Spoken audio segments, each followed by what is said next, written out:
ఓం నమః శివాయ. ఓం నమో నారాయణాయ. కర్మ నివారణ నరదృష్టి నివారణ కాళభైరవాయ నమో నమః. హరి ఓం. ఓం కాళకాలాయ విద్మహే కాళాతీతాయ ధీమహి తన్నో నరదృష్టి నివారణ కాళభైరవ ప్రచోదయాత్. హరి ఓం. మా ఛానల్కి స్వాగతం. చూస్తున్న వీక్షకులకు, ప్రేక్షకులకు, ప్రియ కాళభైరవ భగవద్బంధులకి స్వాగతం పలుకుతూ మమ్మల్ని ఎంతగానో ఆదరిస్తూ ఉండబడినటువంటి ప్రియ సోదర సోదరీమణులకు, సనాతన ధర్మ సంరక్షకులకు, జ్యోతిష్ అభిమానులకు అందరికీ కూడా జ్యేష్ఠమాస శుద్ధాష్టమి పూర్ణిమ సందర్భంగా ఎలాంటి విధి విధానాలు పాటించాలో, అదే కాకుండా కాలాన్ని శాసింపజేసే శక్తి కాళభైరవుడికి ఉంటుంది కనుక జ్యేష్ఠమాసంలో విశేషంగా బుధవారము జ్యేష్ఠ నక్షత్రం రావడము విశేషం అవుతుంది కనుక ఎలాంటి విధానాలు పాటించడం వలన అందరికీ శుభప్రదమో తెలుసుకుందాం.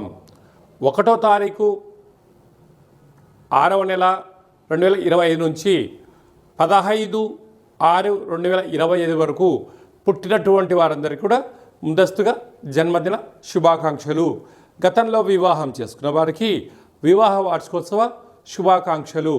ద్వాదశ రాశుల్లో గ్రహ గమనాన్ని ఒకసారి వీక్షింపచేద్దాం. మేషరాశిలో శుక్ర భగవానుడు, వృషభ రాశిలో బుధాదిత్య రాజయోగము, రవి బుధ సంచార స్థితి, మిథున రాశిలో దేవగురు బృహస్పతి సంచార స్థితి, కన్యరాశిలో కుజభగవానుడు నీచభంగ రాజ సంచార స్థితి, 18 సంవత్సరం తర్వాత సింహరాశిలో కేతు భగవానుడు, అలాగనే కుంభరాశిలో రాహు భగవానుడు, మీనరాశిలో శని భగవానుడు సంచార స్థితితో ప్రారంభమవుతుంది. అలాగనే 7వ తారీఖున కుజభగవానుడు కర్కాటకంలో నుంచి సింహరాశిలోకి మార్పు కలుగుతుంది కనుక ఈ విధమైనటువంటి పరిస్థితులు ఉన్నాయని చెప్పి కూడా గమనించాలి. సింహరాశి వారికి ఒకవైపు అష్టమ స్థాన శని సంచార స్థితి దోష పరిహారార్థ కార్యక్రమంలో, వ్యయంలో కుజభగవానుడు కుజదోష సంచార స్థితిలో ఉన్నప్పుడు గ్రహదోషాన్ని ఎలా తొలగించుకోవాలి, గ్రహయోగాన్ని ఎలా పొందాలో ఈ వీడియోలో తెలుసుకుందాం.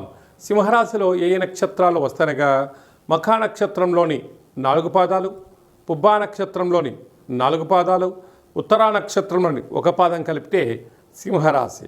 రాశిలోనే కేతు భగవానుడు సంచారం చేయడం వలన వీరికి అందరికన్నా చాలా ముందు చూపు ఉంటుంది. ఎందుకనగా ప్రభుత్వ ఉద్యోగస్తులతో ప్రభుత్వాన్ని నడపడంలో సలహాదారులు, సూచనలు, వృత్తి, ఉద్యోగ, వ్యాపార కార్యక్రమంలో సింహరాశి వారు ఎప్పుడు కూడా అందవేసిన చెయ్యే. కాకపోతే రాశిలోకే కేతు సంచార స్థితి ఉండడం వలన కొన్ని విషయాల్లో చిన్నపిల్లల మనస్తత్వం ఉండడం వలన వాళ్ళు ఏదో అన్నారు, నేను ఇలా బాధపడుతున్నాను అనేటువంటి దానికన్నా కూడా ధర్మము, న్యాయము, నిర్దిష్టమైనటువంటి నిర్ణయం తీసుకోగలిగితే మిమ్మల్ని పెంచిన రారాజు లేరు అని చెప్పి కూడా గమనించాలి. సప్తమంలో రాహు వివాహ ప్రయత్నంలో కలిసి రావడం, వివాహమైన దంపతులు ఉన్నత విదేశాలకు వెళ్ళాలి, ఉన్నతమైన ధన సంపాదన ముందుకు తీసుకెళ్లాలని మీ కోరిక నెరవేరుతుంది. కాకపోతే ఈ భార్యాభర్తల మధ్య వేరే వారికి తలదూర్చకుండా అవకాశం ఉంచుకోగలిగితే మంచి కాలము. అష్టమంలో శని భగవానుడు, అందులో మీనరాశి కనుక అష్టమి తిథి యందున, అలాగనే శనివారం రోజున నీటి ప్రయాణాలు, నీటిలో దూకడాలు లాంటివి చేయొద్దు. శనివారం పూట ఎరుపు వస్త్రాలు వేసుకోవద్దు. వీలైనంత వరకు ధ్యానం, మౌనం, ప్రశాంతత ఉండగలిగినట్లయితే పెద్ద సమస్యల్ని తొలగించుకునే ప్రయత్నం చేయొచ్చు. ప్రతిరోజు సూర్య నమస్కారం, తినేటువంటి భోజనం చేసేటువంటి కాల సమయంలో పక్షులకు కానీ, యాచకులకు కానీ, బ్రాహ్మణుడికి కానీ ఏదో యథాశక్తిగా పండో ఫలమో యథాశక్తిగా దానం చేయగలిగితే స్త్రీమాతకు పుణ్యం కొద్ది పురుషుడు దానం కొద్ది బిడ్డలు అన్నట్లుగా సింహరాశి వారికి అష్టమంలో శని భగవానుడి యొక్క దోషం తొలగి ఆయువృద్ధి కలిగి ఉన్నతమైన విజయం సింహరాశి వారి సొంతమవుతుంది. భాగ్యస్థానంలో శుక్రుడు సంచారం చేయడం వలన గిఫ్ట్లు, సభలు, సమావేశాలు, నూతన వస్త్రాలు, బంగారు ఆభరణాలు, షేర్లు, క్రయ విక్రయాలు యోగించినట్టు కనపడుతూ ఉంటాయి. కానీ అది ఎంతవరకు సత్యమో అనేటువంటిది మీరు వ్యక్తిగతంగా నిర్ణయించుకోగలగాలి. రాజ్యస్థానంలో బుధాదిత్య రాజయోగం, ప్రభుత్వ ఉద్యోగం ప్రయత్నం చేసేవారికి మంచి కాలము. ప్రమోషన్స్, ట్రాన్స్ఫర్సు, మీరు అనుకున్న ప్రాంతంలో విజయం మీ సొంతం కాబోతుంది. ఏకాదశంలో గురువు ధర్మబద్ధంగా ఉండడం, తల్లిదండ్రుల యొక్క సేవ, కులదేవతల యొక్క ఆశీస్సులు, గ్రామదేవతల యొక్క ఆశీస్సులు ధర్మబద్ధంగా ఉండడం వలన మీకు రాజ సన్మానాలు, గజ సన్మానాలు. వ్యయంలో కుజుడు ఉండడం వలన అప్పులు ఇవ్వద్దు, అప్పులు తెచ్చుకోవద్దు. వీలైనంత వరకు కొన్నిటిని మౌనంగా నెట్టుకపోవడం ఉత్తమోత్తంగా భావించగలగాలి. అలాగే స్వయం వృత్తులు, సేవారంగాలు, వ్యాపారస్తులు, సాఫ్ట్వేర్ ఉద్యోగస్తులు, హార్డ్వేర్ ఉద్యోగస్తులలో సేవారంగ కార్యక్రమం ఉండబడిన వారికి చాలా శుభ సమయం అని చెప్పి కూడా గమనించాలి. ఈ జ్యేష్ఠమాసంలో శుద్ధాష్టమి అలాగనే పూర్ణిమ సందర్భంగా మనము విజయం సాధించగలగాలి అన్నట్లయితే ఎప్పుడైతే జ్యేష్ఠమాసము, జ్యేష్ఠ నక్షత్రము, నక్షత్రాధిపతి బుధుడు, అందులో ఈసారి బుధవారం రావడము చాలా విశేషంగా పరిగణించగలగాలి. ఇలాంటి కాల సమయంలో బుధవారం పూట అనగా పూర్ణిమ రోజున మనము ఉదయాన్నే లేచి ఇంటినల్లా శుద్ధి పెట్టుకొని పెసరలు కానీ పెసరపప్పును కానీ భగవంతుడికి విష్ణుమూర్తికి నైవేద్యంగా పెట్టి 10 మందికి పంచడం వలన మంచి బుద్ధి, మంచి జ్ఞానము, మంచి వ్యాపార అభివృద్ధి కలుగుతుంది.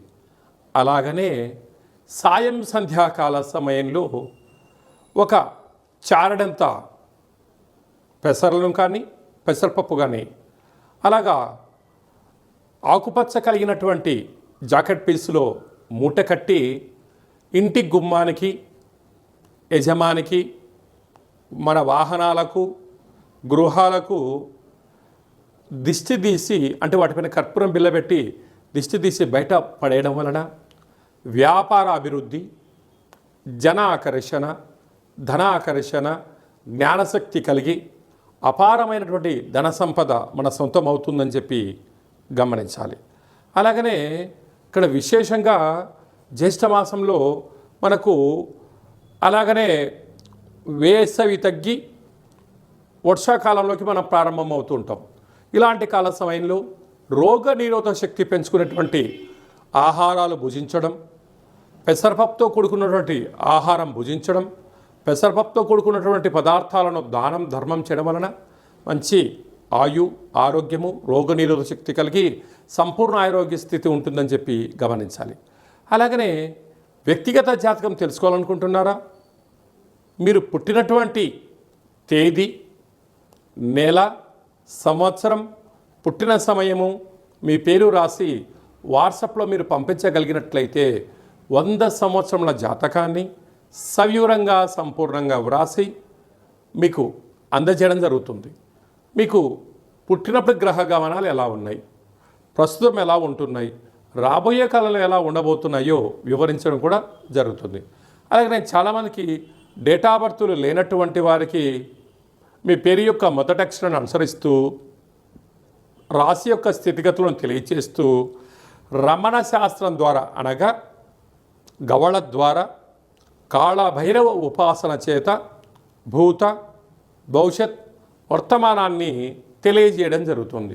కనుక ఆసక్తి గలవారు ఈ కింది నెంబర్ని ఆన్లైన్ ద్వారా కానీ ఆఫ్లైన్ ద్వారా కానీ వాట్సాప్ ద్వారా సంప్రదించి జాతకాన్ని తెలుసుకొని జీవితంలో ఉండబడిన అడ్డంకులను తొలగించుకొని అందరూ ఉన్నతమైనటువంటి ఉజ్వలమైనటువంటి బంగారు భవిష్యత్తులో జీవన గమనాన్ని పొందాలనేది చిన్న విన్నపం. అలాగే ఇంకనూ మనం సాధించగలగాలి అన్నట్లయితే ఈ యొక్క పాత్ర కంచు పాత్ర అంటారు. మన పెద్దవారు చెప్తుంటారు, కంచు మోగినట్టు కనకంబు మోగుదు గదరా సుమతి అని చెప్తుంటారు. ఈ యొక్క పాత్రను మనం ఇంట్లో పెట్టుకొని ఉదయం పూజ చేసిన తర్వాత, సూర్య నమస్కారం చేసుకున్న తర్వాత ఇలా ఒక్కసారి శబ్దం చేస్తే ఓంకార శబ్దం రావడం జరుగుతుంది.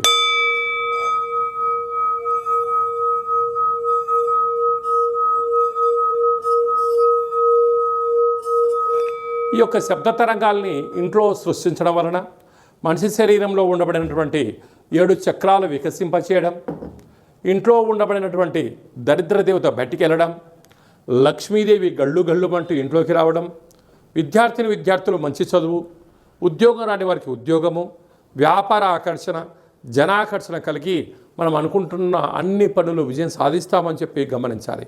ఈ అక్షయ పాత్రతో పాటు ఒక కాలభైరవ స్వామి యొక్క పూజ, 20 రకాల వస్తువులతో దిష్టి తీయించడం, శాకాంబరి అనగా కూరగాయలతో దిష్టి తీయించి వేయడం వలన మీకు అపారమైనటువంటి ఆయురారోగ్యాలు కలుగుతాయని చెప్పి గమనించాలి. ఆసక్తి గలవారు ఈ కింది వారిని సంప్రదించవచ్చు.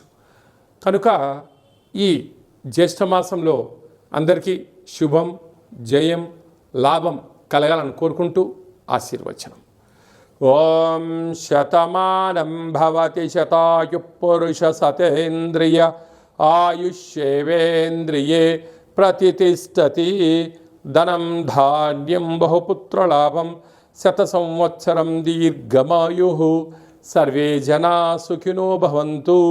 లోకా సమస్తా సుఖినో భవంతు. సర్వం కాళభైరవ దేవతార్పణమస్తు.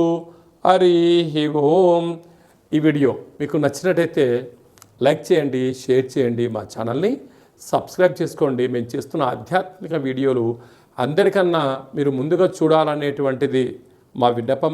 భగవంతుడి ఆశీస్సులు మీ పైన ఎల్లవేళలా ఉండాలని, అష్ట కష్టాలకు స్వస్తి పలికి అష్టైశ్వర్యాలకు స్వాగతం పలకాలని కోరుకుంటూ కాలభైరవ ఆశీస్సుల చేత ఈ వీడియోని 10 మందికి ఫార్వర్డ్ చేయండి. భగవంతుడి ఆశీస్సులు పొందగలరు.